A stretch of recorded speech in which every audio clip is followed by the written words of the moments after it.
Parliamentary Opposition Press Conference for March 7, 2025. I am your moderator, Shanika Haynes. Joining today's presser is Mr. Aubrey C. Norton, Member of Parliament, Leader of the People's National Congress Reform, and the Parliamentary Opposition. Today's press statement will be read by the leader. The high cost of living is killing Guyanese. Recent interactions with citizens in our community outreaches across Guyana and other feedback continue to reveal that people are still struggling to make ends meet and to get by. The cost of living crisis is still with us and is killing our people. People who feel it know it. People are saying that construction material is beyond reach. Small business owners complain that business remains slow and the cost of inputs keep climbing. Price gouging seems to be on the rise. Transportation costs is on the increase. Expenses such as house rent, electricity, and other bills remain a burden and are leaving little income for food. Some farmers complain that farm produce sometimes rots on the farms as they cannot find markets. Many struggling families are using the cash transfer just to pay off debts owed to supermarket landlords and other creditors. The people told us that the sum of 100,000 or just over 8,000 per month over 1 year can do little or nothing to fundamentally or meaningfully change their standard of living. Nandlal, who criticizes us as it relates to the cash transfer, must know that it's the opposition that forced the government to do this cash transfer, and that what we are criticizing is not the idea of cash transfer, but the poor and incompetent manner of its implementation. Had the government taken up our recommendations, all persons would have already easily received their payments. To follow our advice will not facilitate PPP corruption. They cannot live with that. The PNCR-APNU, as the next government, will guarantee all households a livable income every month, regardless of their size and composition. We will, for example, more than double pension from 41,000 to 100,000 per month. We will raise public sector salary by up to 35% and ban the payment of income tax for all employees and self-employees earning 400,000 per month and less. We will provide rent and mortgage assistance and subsidize utilities, among other initiatives. These benefits will be regular, predictable, and distributed without chaos. They will amount to more than 100,000 per month. Let us emphasize that our investment in people will fuel a demand-driven economy to meet the upsurge in the people's spending and investment power. We will create the conditions for increasing the production and supply of goods and services by, for instance, reducing the cost of doing business in Guyana, increasing the availability of productive agricultural lands in all regions, and boosting the growth of small businesses. But you are aware, for Guyana to grow, the PPP must go.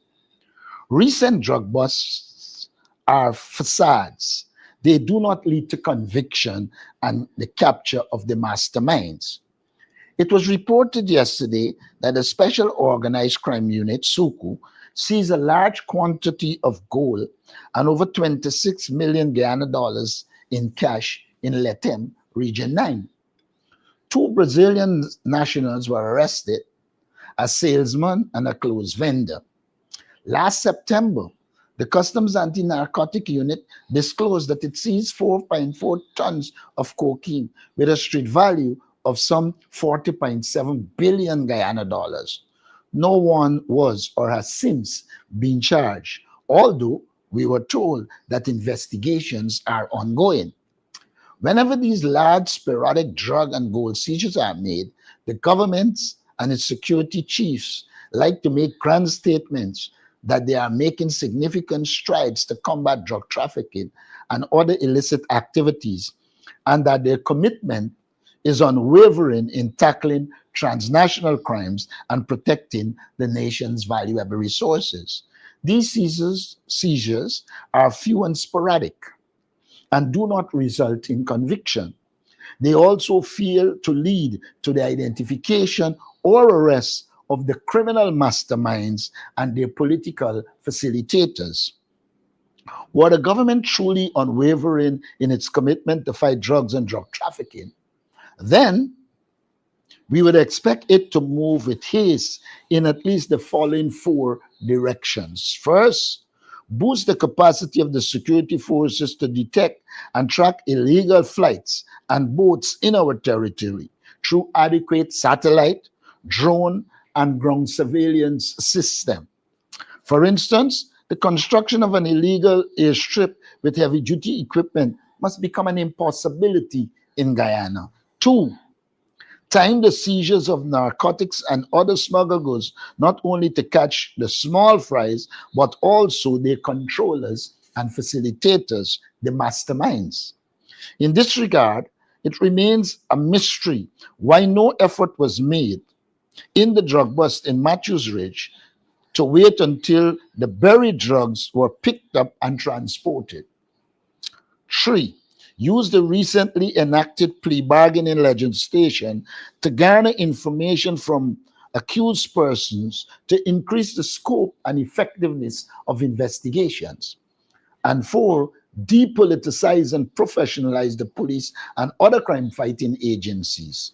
There is no shortage of expert recommendations in this regard.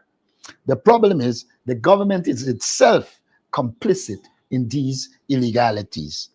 None of this will happen under the PPP government. This is a government that's long formed a symbiotic or reciprocal relationship with criminal enterprises of all types. Narco trafficking, gold smuggling, money laundering, and other major illicit activities will continue to strive in the current friendly environment in Guyana until people who are serious, clean, and competent assume the office of government at the next election. PPP activists at Sanford controlling all government equipment. A recent visit to Sanford Kanji revealed that the PPP regime has placed the control of the equipment to do drainage and irrigation in the community in the hands of a PPP activist. As a result, only those who are prepared to join the PPP are getting the services of government equipment.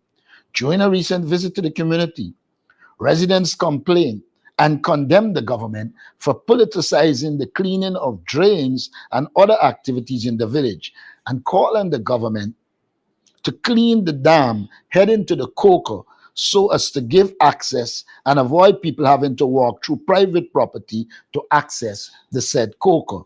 They also demand that proper infrastructure works be done in the community. Thank you. Thank you. At this time, I will take questions on the press statement.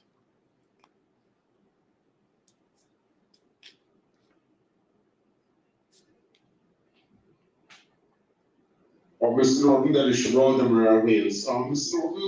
Norton, you have outlined a number of pledges or promises in terms of having more money in your pocket, so to speak. But in light of what is going on now with the border controversy and Venezuela's increasing aggression, which can, of course, have implications for the stability of the businesses operating in the Starboard Block and elsewhere. To what extent are you pegging a lot of your plans on the oil sector in Guyana? First of all, in the last budget, there are adequate resources for the Ghana Defense Force to do what we said they will do. That is the first point that needs to be made. The opposition supported the allocations for security vis-a-vis the Guyana-Venezuela territorial controversy. Our problem is not so much resource allocation. Our problem is having agreed to give the government support since the last saber rattlings of Venezuela and their aggressive activities. We sat with the government and we had agreed a number of things would be done. One, we had agreed that we need to send out envoys, and I repeated this in my presentation. We had agreed that we need to send out envoys to Latin America and the Caribbean, and particularly Latin America, and sensitize them to the situation.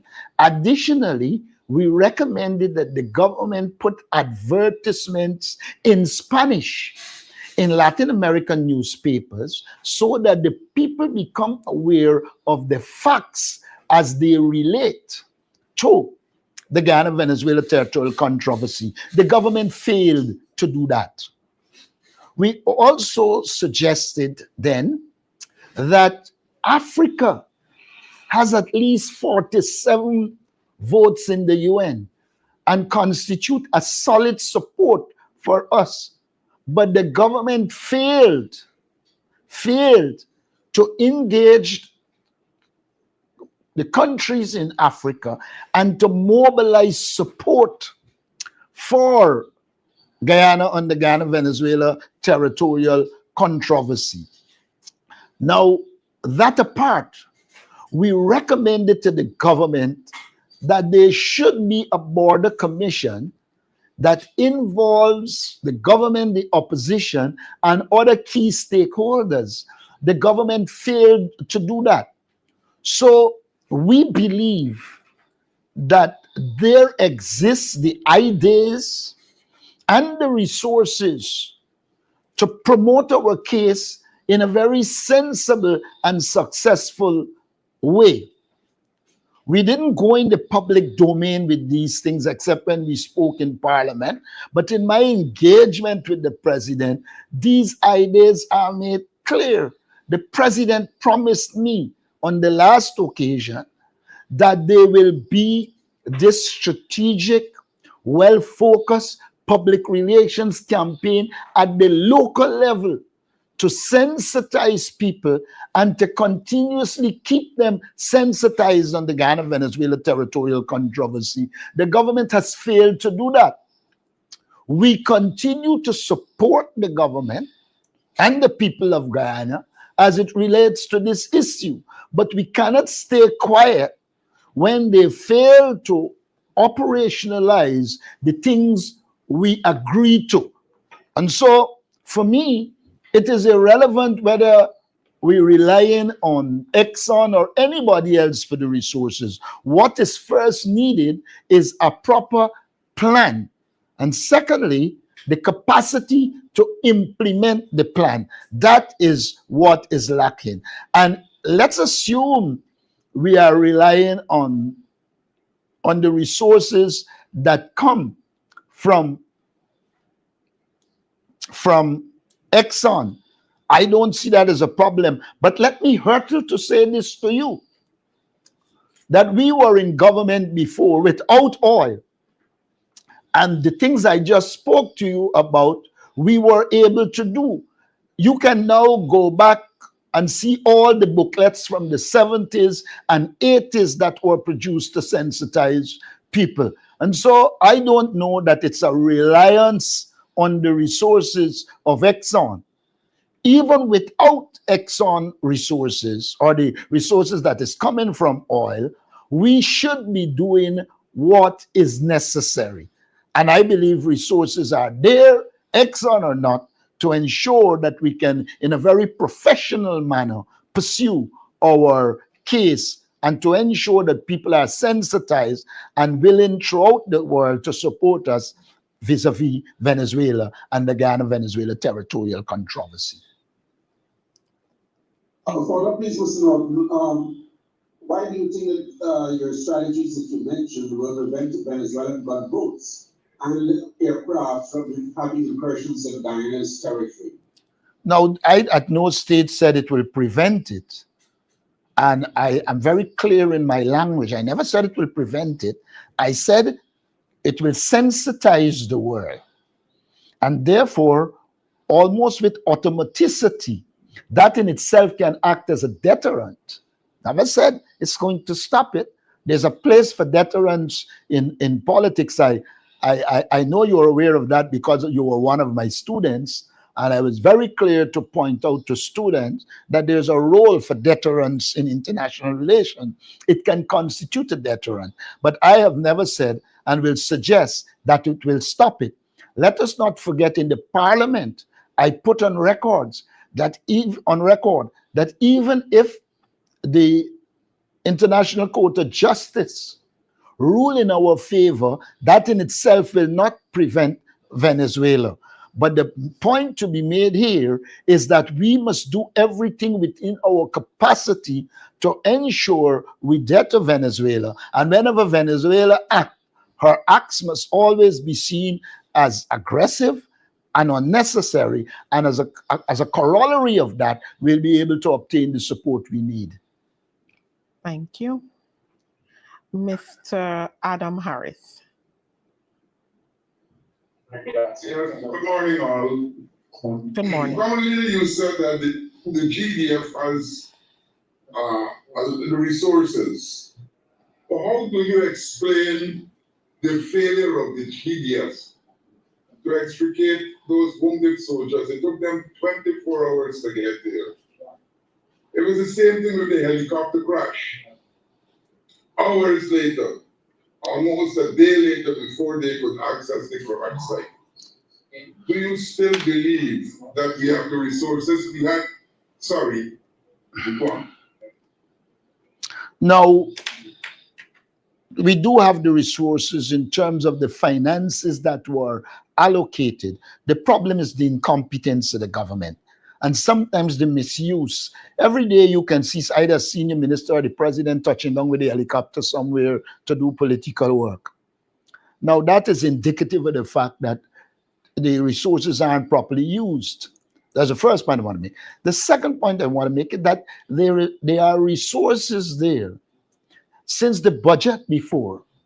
And therefore, the government should have purchased and have the equipment that is necessary. Now, a common citizen can utilize the technology to know when a ship enters Guyana waters.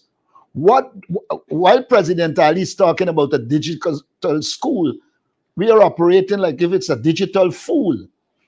What prevents this government from setting up a proper high-tech institution that is dedicated to using the technology at our disposal to monitor our waters, our airspace, so that from the time an illegal vessel begins its journey, they are aware. Clearly, the focus is not on securing our people. Look at what happens in Guyana. We have been investing in CCTV cameras, but there's the selective use of it to deal with crimes. When people commit crimes that are close to the PPP, suddenly they don't work or the data isn't available. But if it is somebody else that they're going after, suddenly it works.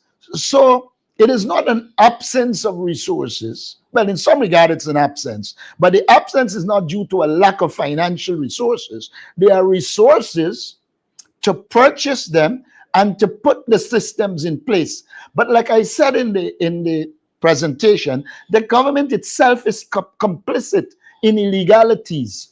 And if you have the technological capabilities, or you put the technological capabilities in place and you don't use them, it will expose the government. And the government is hiding from the exposure that comes from their unwillingness to use the technology to pursue our security. And there is where I think the problem lies. Thank you. Miss Svetlana Marshall. Have a good day. It's Alan Marshall from News Source. Mr. Norton, could you? Hello, good day. Svetlana Marshall from News Source. Mr. Norton, could you say, subsequent to your meeting, I didn't hear that. Could you? following your meeting with the president on Saturday afternoon, could you say if the opposition has received a steady flow of information with regards to updates on government's position, actions being taken as a result of the incursion? And do you see a correlation between that Venezuelan military ship in our starboard block and the attack on the soldiers a week prior? Okay, let me start by saying I did have the meeting with the president. We spoke first with the group that I carry, and he and I also spoke personally. As leader of the opposition, I am obligated to only disclose that which is needed to be public. For instance, I'm aware of some actions that the government will take vis-a-vis the International Court of Justice. I don't consider myself to be at liberty to put in the public domain information that I perceive to have been given to me by the president in confidence. I want to make that very, very clear. Now, there are those who believe that I shouldn't be meeting the president at all. I hold a totally different view. I believe this is a matter of national interest. First and foremost, Guyana has to exist before there can be any politics in Guyana. And so I hold it as my obligation, except the government does something extremely out of order. I hold it as an obligation to meet the president, share my views with him. Look, whether you like it or not, the PNCR historically has been involved in this issue and is probably more knowledgeable of it than the People's Progressive Party.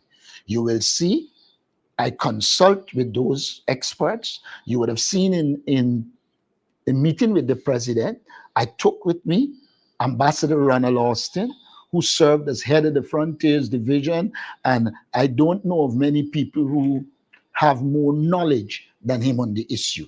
And so I believe it is our obligation to bring to the service of the president in Guyana the expertise at our disposal. And we have been doing that. What I am not obligated to do is to not speak out when it isn't properly implemented, like I just did. We provided the ideas, etc. Now, the attack on the soldiers and the coming of the vehicle, the evidence should be clear to all and sundry that from the building of that bridge, that from the referendum, the so-called referendum on Essequibo region, that should signal all of us that the government of Venezuela is becoming more and more aggressive and that we need to prepare for it. I had said to the president personally, not on this occasion before, that we need to buy more weapons and that we need to train our people in jungle warfare, intensify that training, carry it to the level that it was in the 70s, so that people can have confidence that even before support comes, if we are invaded, we have the capacity to keep Venezuela at bay until we get the required assistance.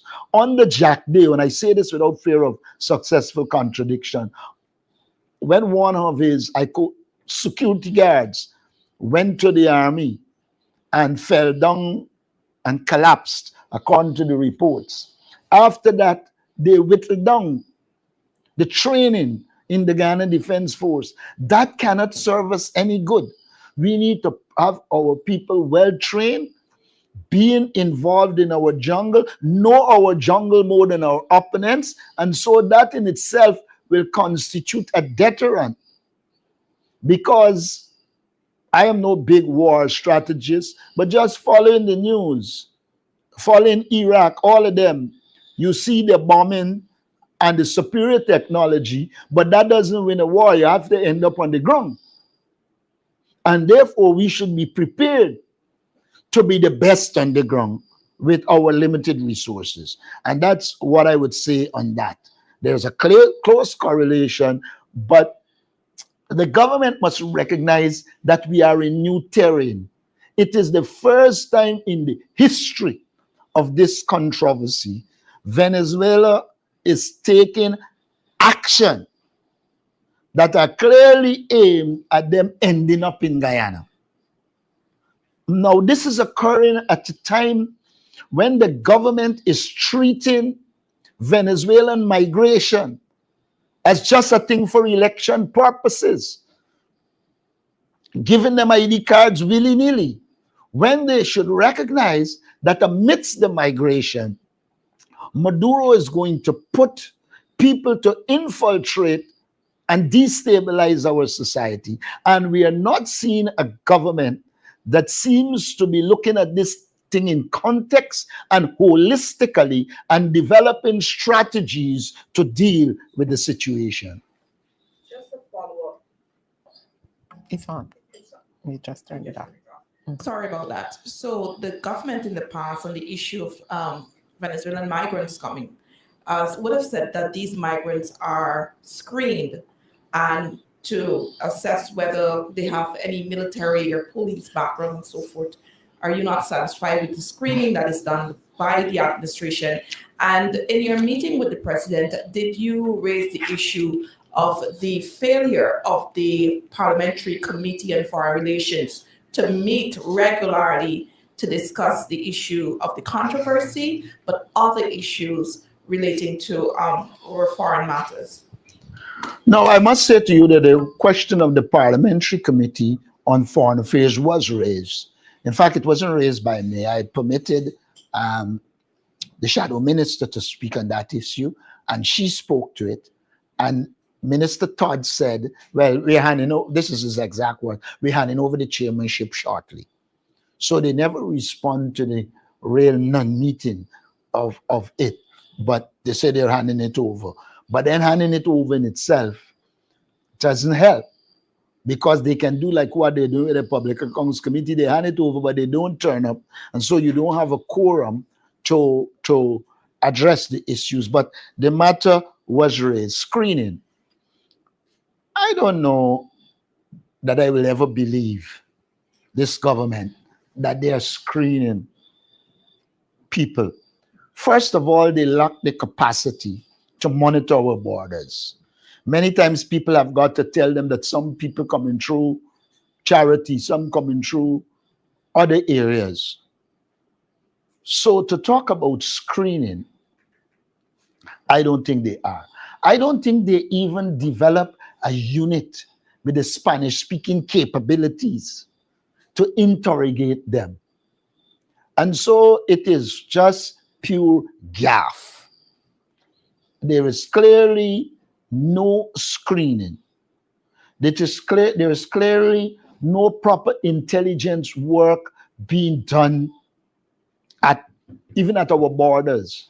How is it that the sindicatos can arrive at a place where they can shoot up 6 of our soldiers, and we had no indication that the sindicatos are in the area and that they are likely to do that? Are you saying to me in this modern world where there is scope for satellite contact, etc., we do not have at our borders the technological mechanisms to monitor our people and what is happening at the borders?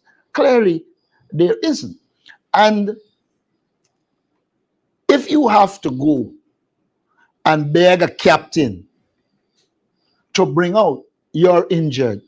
It means that at the border, we are not well equipped, even at the level of something as simple as boats, ordinary boats, to carry out the persons.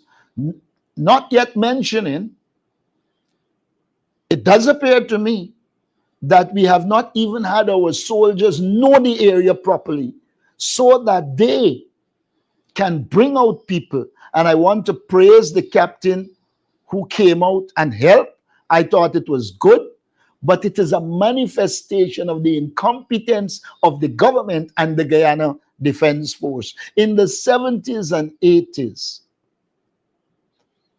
we had less resources, but we never had to become involved in those things.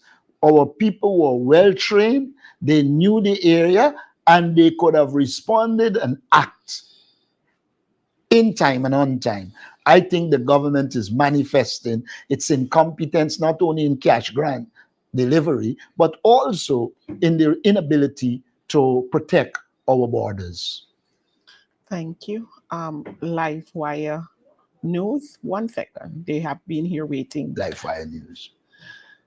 Good day, panel. Cordell Jones from Live Wire News. Mr. Norton, you are on record as previously stating that the PNC, under your leadership, has not received any funding from the Mohammeds. Has this changed? There are reports of opposition members being paid by the Mohammeds to advocate on their behalf. Are you aware of this? I am not aware of any opposition person being paid. First of all, I can't vouch for every opposition person. What I can say to you is that since I am leader of the PNC, no financial support came from the Mohammeds. I have no reason to lie. If it happened, I would say it happened, but it didn't. But you know, what amazes me is that there is a whole slew of evidence to show that the PPP had engaged the Mohammeds and that the Mohammeds financed the PPP.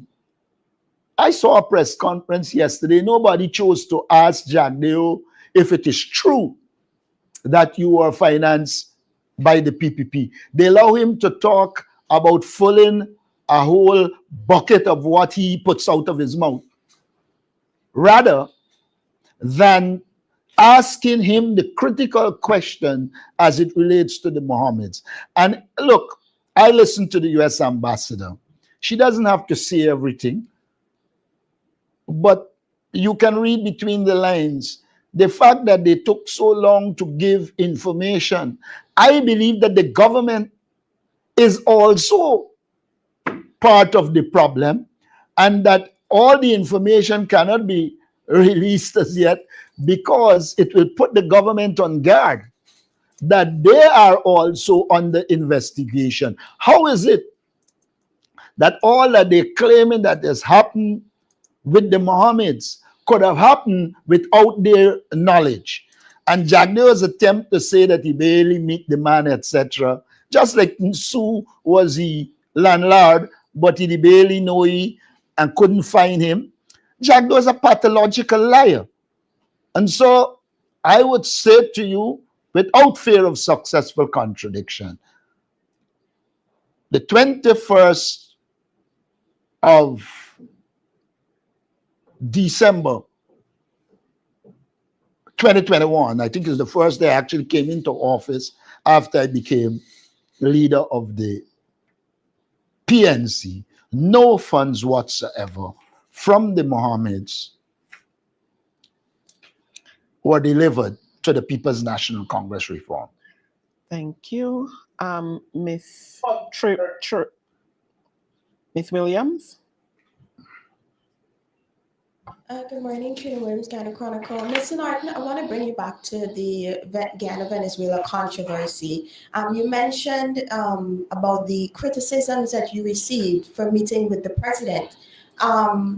Staying on that, What do you think about the politicization of this national matter by opposition elements? And are you prepared to condemn those sort of actions, given that this is a national matter? And coming back to party issues, we saw that Ms. Amna Ali resigned just following a few days after Vanessa Kisoon. She cited a number of concerns, including disregard for women. Can you speak on this matter? First, let me say this to you. Amna Ali has not been involved in the PNC since December 2021 when I became leader. Most members of the party believe she had resigned already. So I don't know what is it that you're talking about. So as far as I'm concerned, that is a non-issue. Now, I don't know what you mean by opposition elements are politicizing the Guyana-Venezuela territorial controversy. May I start by saying that the Guyana-Venezuela territorial controversy is a political issue. So nobody has to politicize it. It's a political issue. If you are asking if we will take a partisan approach to it, it's a different question. We have never taken a partisan approach to it. When we were in government, and Dr. Chedi Jagan, who was a more stable, honest political leader, always supported the PNC on the Guyana-Venezuela border issue, territorial controversy, but criticized where he thought he needs to criticize. All the leaders, Robert Corbyn, Desmond Hoyt, David Granger, as far as I know, while they were in opposition, and there was this issue, the opposition supported the government on the Guyana-Venezuela territorial controversy. When I became leader, the first time the matter emerged, I was overseas. And the president called me, and the first thing I said to him was, you can look forward to the opposition support on the Guyana-Venezuela territorial controversy. Like I said before, for me, it's a national issue. It's an important issue. It speaks directly to whether we will exist as a country or not. And therefore, we are supportive of the people of Guyana, the government of Guyana, on this issue. I do not know about what politicization you're talking about. I am the official spokesperson for the opposition in this country. And I have not approved or am knowledgeable of any member of the opposition who is politicizing this issue and not seeking, not giving support to the government. However, that must not mean that we do not criticize the government when we give them a fair opportunity to act and they fail to act. Okay, Mr. Norton, you just said how you don't understand or know what I'm speaking about, but I'll reference it. Member of Parliament Sherrod Duncan had compared you meeting with the president on this national matter to the opposition not being invited to the flag-raising ceremony. Do you believe that that was the time and place for that? Sherrod Duncan was absolutely correct to say what he's saying. What he was saying is this, that the government selectively engages us. They engage us when they are in trouble. That is not politicizing it. That is establishing a point of fact. They're not inviting us to the flag raising ceremony. It was out of place, but it is normal. It is normal PPP behavior. But Sherrod Duncan, as a citizen having a program, has a right to bring facts to bear. And the facts are, one, the only time this government engages the opposition meaningfully is when they are in trouble at the borders. And therefore, they don't engage on the budget. They don't engage on anything of consequence, to the point where some people criticize me to say I shouldn't engage them on the Ghana-Venezuela territorial issue. I took a different position. We need to engage them. We should not give them the opportunity to say the opposition isn't cooperating. I therefore don't find your question or your approach of using what Sherrod says as politicization. Sherrod absolutely correct to make the point he is making. And that doesn't translate into us not supporting the government. I believe it is taken out of context. And if it was done contextually, you would not have arrived at the conclusion you arrived at. Ms. Svetlana? Mr. Norton, just to follow up to my colleague's question, recently we saw PNC, at least an ex-member, James Bond, he was a member of the PNC, deflecting. In the parliament, we saw MP Gita Chandan Edmond indirectly signaling her support for the government, the PPP. And now recently we had two long-standing members, Amna Ali and Vanessa Kisoon, resigning, whether they were active or not. They resigned and they were members. Are you not concerned that the party may be losing key members as it prepares for a critical, well, an election is important? Not concerned at all. When I became leader of this party, we were not as active and in all communities as we are. In the last 3.5 years, we have been, and our supporters and members are working and they are satisfied that we can beat the People's Progressive Party. Why do I have to be satisfied or worried about somebody who claimed to be a long-standing member? I don't know if you saw a long-standing member, Vincent Alexander's response, but let that just go as en passant. Now, I'm saying to you, in all political parties, historically, you have had movement away from one party to the next. Let us not forget, Ranjit Chandi Singh, though on different grounds, ideological grounds, left the PPP. So did Vincent Tick and many others. We can go right back. There will always be people in a political situation who, I don't want to use the word opportunistically, but those who believe they are better served by joining the government, there will always be those. We have had Odinga Lumumba. It didn't destroy the party. Joe Hamilton, has it destroyed the party? The mere idea of people leaving, in fact, some people that leave probably allow the party to breathe, because some of the accusations made against them will no longer be targeted at the party. Look, in every positive, there's a negative and vice versa. All I would say to you, we are not affected by these departures. In fact, we expect some people to go as well, because they are controlled by the same people who are doing this kind of activity. But let us go now to the party itself. It has been holding successful activities. You just need to look and see the turnout at our activities that are more than many that they had before. And so why should we worry? More and more people are joining the People's National Congress Reform and the APNU. More and more people are quietly supporting us. There will always be those who go after filthy lucre. I wouldn't worry. Mr. Norton, 1 second, go ahead. Mr. Shabral, 1 second. The reporter who asked the question is following up.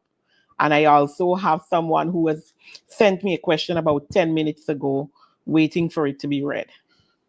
Just for clarity, sir, are you saying that you wouldn't be surprised if you see a few others leaving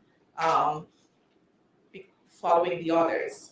And just another question on the talks with the AFC. Could you update us on those talks? Yes. I said I wouldn't be surprised, These things are not necessarily isolated events. And more, as they see the party consolidating its position, people who don't want the party to consolidate its position will go in another direction. Let us also understand that the PPP has endless money to bribe people. And we are well aware that some people, don't want to say who, are accessing those resources. So I don't live in an ivory tower. Look, before our Congress, everything we did or say in the party went outside, and we were knowledgeable where it was coming from. We have had a Congress, we've got a new executive, and you're not getting that kind of leaks. So we are well aware of what is happening. As it relates to the talks with AFC, the most I'll say is that the talks are ongoing, but I'm not at liberty to say at what stage the talks are. All right. So I have a question here from Mr. Kadaja J, if I'm pronouncing it correctly, from Stabrook News. He says, he's asking, is it illegal for another country to enter another country's economic zone, or does it become illegal when the country makes threats? As I understand it, vessels can come into the area. And there will always be vessels passing through, etc. So the mere presence of the vessel, of a vessel, is not a violation of law. What is a violation of law is when you come, you're being aggressive, and you are making threats. So let's, for instance, say we set up these electronic mechanisms I'm talking about. You will see boats coming. You'll be able to monitor them. But the mere fact that the boat comes is not illegal. However, if it makes threats and threaten our territorial integrity, etc., then it becomes a problem. Thank you, Mr. Shabral. Mr. Norton, what assurances were given by the president that Guyana's international partners will provide military assistance should Venezuela's aggression continue? And secondly, some may say that the departures from the PNC are an indictment in your leadership. What do you say? I didn't hear that. The last point? I said some may say that the departures from the PNC are an indictment in your leadership. What is your reaction to that? And thirdly, there have been a number of opinion polls that show that there is a fairly wide gap between your party and the opposition with respect to winning the next elections. How do you intend to bridge that gap? All right. The first one is departures and indictment on, well, I wouldn't even worry with that. If you were talking about Amna Ali, she departed from the day I became leadership, even before I did it for anything. She said in the public domain, she wouldn't lift a finger to help me. So I don't see it as an indictment. I see it as a manifestation of a personal growth that existed over the years, and I will ignore it. I don't see it as an indictment. How do you say it is an indictment when new people are joining, when new people are providing us with information, giving us, what do you call it? Now, the gap. I'm very skeptical of polls, especially when they are done here in Guyana. Which PPP person or which public servant or which average Guyanese opposed to go and ask them who they're voting for in the next election will turn and say the PPP, knowing that they might very well lose their job, etc. So I'm very skeptical about polls. Let us not run down this road of talking about polls. When I am on the ground, I get the support of a wide cross-section of Guyanese from a wide cross-section of communities. Now, who does the press? The polling is also a question, because having studied political science, I know that polling, depending on the questions you ask, can be skewed. You know, I always remember a famous poll in the 70s where a man did a poll and asked people, do you like socialism? And a large percentage of the people said no. And another man go and ask, do you like a system that puts resources in your hand, give you free education, free health, blah, blah, blah? And they said yes. So I am not at all sanguine that these polls are the best reflection of our society, especially if I don't know where they were done, who were doing it, etc. I've seen polls that put us in a much better position. And I've seen polls before 2015 that suggested we didn't have a chance, and we bust the PPP tail in 2015. Now, all the polls since 2006 had shown that the PPP will win by large margin. Yet in none of those elections, they won by more than one seat. So much so for your polls, Mr. Cabral. All right, thank you. We have a question you did not answer, Mr. Norton. Which one? What assurances were given by the president that Guyana's international partners will provide military assistance should Venezuela's operation continue? Let me say to you, even if we would have discussed that, I would not come in the public domain and say the president said this person will support or that person will support us. I'm not saying we discuss it, but I'm saying to you, even if we had discussed it, I don't think it would be my place to do that, because it would have come from confidential sources and you could very well be compromising whatever exists. So I don't want to go down that road. I'm not saying we discuss it. I'm not saying we didn't discuss it. I'm saying even if it was discussed, I don't believe it would be right for me, if the president reposed confidence in me on certain issues, to come out here and say that X or Y agreed to support her.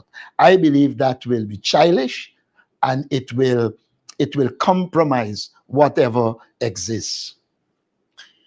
Thank you. And please don't take it that I didn't want to answer it. I wrote it to the top, but couldn't read my own handwriting. I had a teaching school who used to tell me, young Norton, if handwriting was intelligence, you would have been an idiot. Thank you very much. I will allow for just one other question at the moment. Yeah, Mr. Norton, I'd like to ask you about the.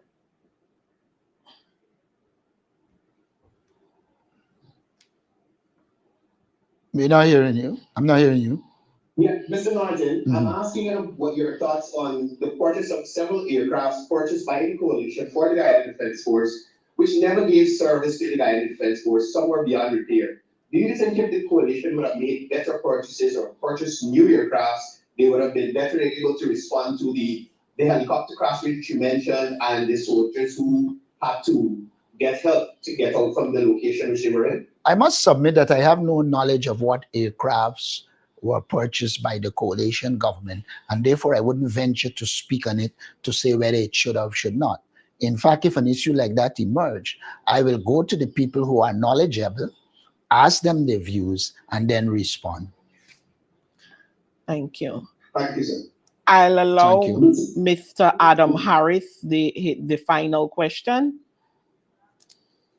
Yes. Mr. Harris?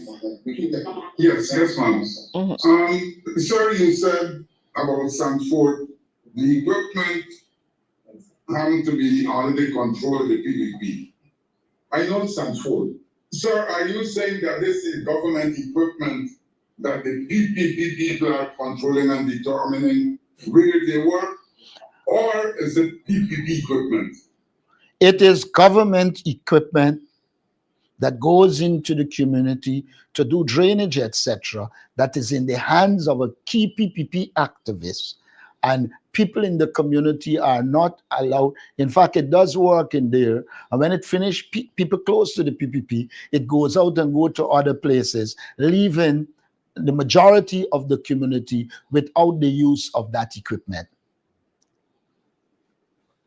And this is not restricted to Sanford. There are other communities in which this is happening.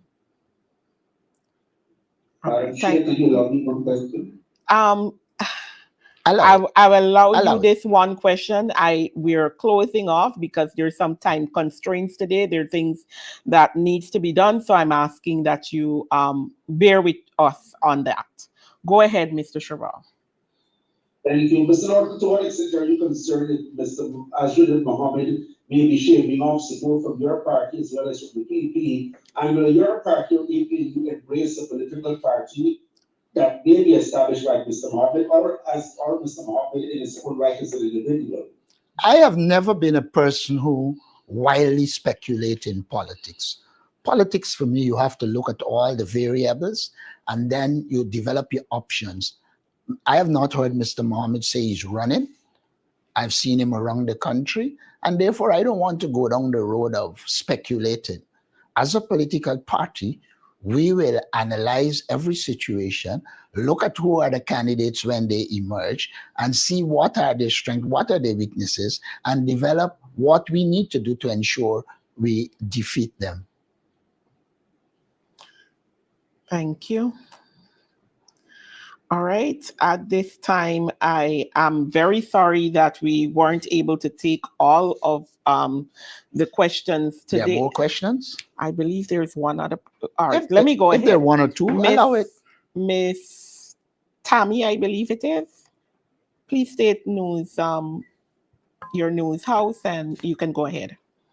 I'll take it. Hi, good afternoon, everyone. Thank you so much, Mr. Norton, and for allowing me the question. I want to do a follow-up. You mentioned earlier about that the party is not affected by persons leaving and that when you go on the ground, you're growing your supporters. Can you say by how much the PNC has grown in membership since December 2021 when you took over? By more than 10,000.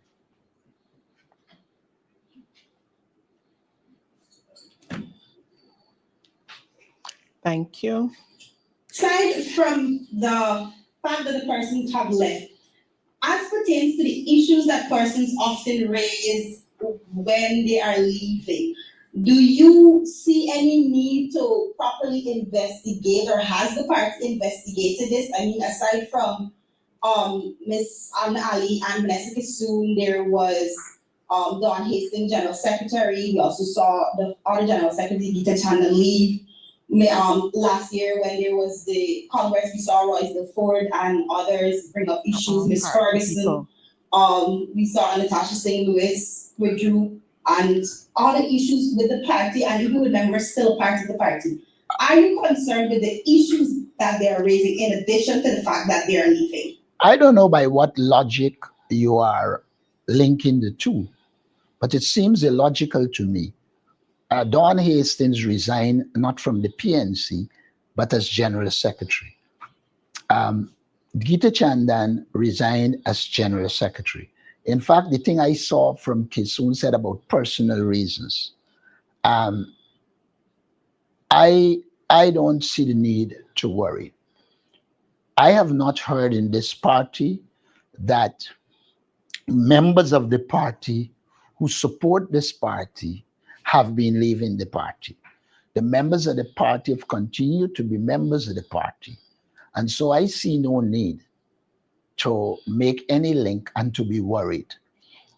Every activity we have had, we saw the full turnout of our party members and supporters. In the local government elections, in our key constituencies, we saw the party did its work without the multi-millions. I recall that more money was spent in the local government election by the PPP than spent in national elections, and they failed to achieve what they set out to achieve. We are not at all worried. We are working assiduously to consolidate our base, and we are moving into other areas to engage and ensure we get the support. A lot of persons are saying to us they cannot come out openly and attack the PPP, but we can be reassured of two things: either they wouldn't vote or they will vote against the PPP. That is reassuring to me. Thank you. Once again, I want to thank all our media personnel for joining today's presser, and we do hope you have a wonderful afternoon and weekend.